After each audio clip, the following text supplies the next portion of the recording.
హన్మకొండ జిల్లా కాకతీయ యూనివర్సిటీలో ఎలుకలు స్వైరవిహారం చేస్తున్నాయి.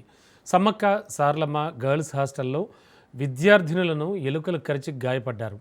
10 మంది స్టూడెంట్స్కు ప్రైవేట్ ఆసుపత్రిలో చికిత్స అందిస్తున్నారు. హాస్టల్లో అనేక సమస్యలతో ఇబ్బందులు పడుతున్నామని, కుక్కలు పాములు సైతం వర్సిటీ హాస్టల్లో తిరుగుతున్నాయని విద్యార్థులు ఆందోళన వ్యక్తం చేస్తున్నారు.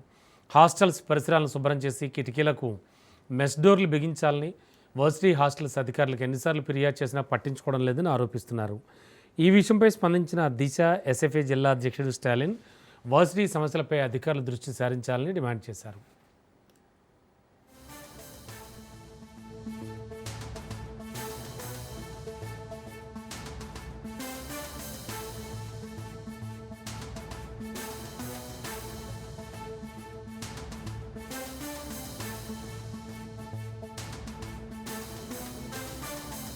అందులో ప్రాబ్లం ఉన్న అన్ని యానిమల్స్ ప్రాబ్లమ్స్ అంతా ఈ గర్ల్స్ హాస్టల్లో ఉందన్న. మేము ఇప్పటి వరకు నోటీస్ చేయలేదు అంటే అది మమ్మల్ని సఫర్ చేయనంత వరకు.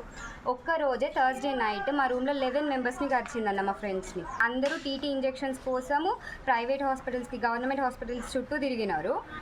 మళ్ళీ మేము థర్స్డే రోజు ఇన్సిడెంట్ అయితే ఫ్రైడే రోజు మేడం వాళ్ళ దృష్టికి తీసుకపోతే వాళ్ళు ఎవరు రెస్పాండ్ కాలేదు. ఫ్రైడే రోజు నైట్ వచ్చి ఒక ఎలుకల ప్యాడ్, ర్యాట్ ప్యాడ్ ఇచ్చి వెళ్ళిపోయినారు. మళ్ళీ దాని తర్వాత ఎవరు రెస్పాండ్ అవ్వలేదు. మళ్ళీ కాల్ చేసి ఎట్లుంది అని ఎవ్వరు ఇన్ఫర్మేషన్ తీసుకోలేదు. సాటర్డే రోజు కాల్ చేసినాం, రెస్పాండ్ అవ్వలేదు. సండే రోజు కాల్ చేస్తే మేము అందుబాటులో లేమని చెప్పి వదిలేసినారు. మండే రోజు వచ్చినారు. ఓన్లీ మా రూమ్కి మాత్రమే వాళ్ళు వుడ్ ప్యాడ్ లాంటిది డోర్ కింద పెట్టిస్తా అన్నారు. అది డోర్ ద్వారా వస్తుంది అనుకొని మాత్రమే, కానీ ఆ ఎలుక ఎక్కడి నుంచి వస్తుంది, మరి ఎట్లా వస్తుంది అని అడగలేదు. వాళ్ళు ఇగ్నోర్ చేసినారు మా ప్రాబ్లమ్స్ని. మా రూమ్కి వచ్చి లగేజెస్ ఎక్కువ ఉన్నాయని మాత్రమే చూసి, గర్ల్స్కి ఇంత లగేజ్ ఎందుకు, ఒక 5 జతలు సరిపోవు, మీకు అంతగానం ఎక్కువ ఎక్స్పెన్సెస్, ఎక్కువ బట్టలు కావాలి అనుకుంటే మీరు ప్రైవేట్ హాస్పిటల్కి వెళ్ళిపోమని మా మీదనే రూడ్గా మాట్లాడినారు. మేము ఏమైనా క్వశ్చన్ చేస్తే ప్రైవేట్ హాస్పిటల్కి వెళ్ళిపోమంటున్నారు, మేము ఎస్కార్ట్స్ క్యాన్సిల్ చేస్తా అంటున్నారు. వేయించుకున్నారని ఒక్క మాట కూడా అడగలేదు. అమ్మ నిర్లక్ష్యం, చాలా నిర్లక్ష్యంగా సమాధానం ఇచ్చారు. ఈ రూమ్లలో ఏ దానికి కూడా వెళ్ళి అడగలేదు. ప్రతి ఒక్క రూమ్లో ప్రతి ఒక్కరు ఎవరినో ఒక్కళ్ళైనా గడిచినాయి, కానీ ఎవరి గురించి ఆమె అడగలేదు.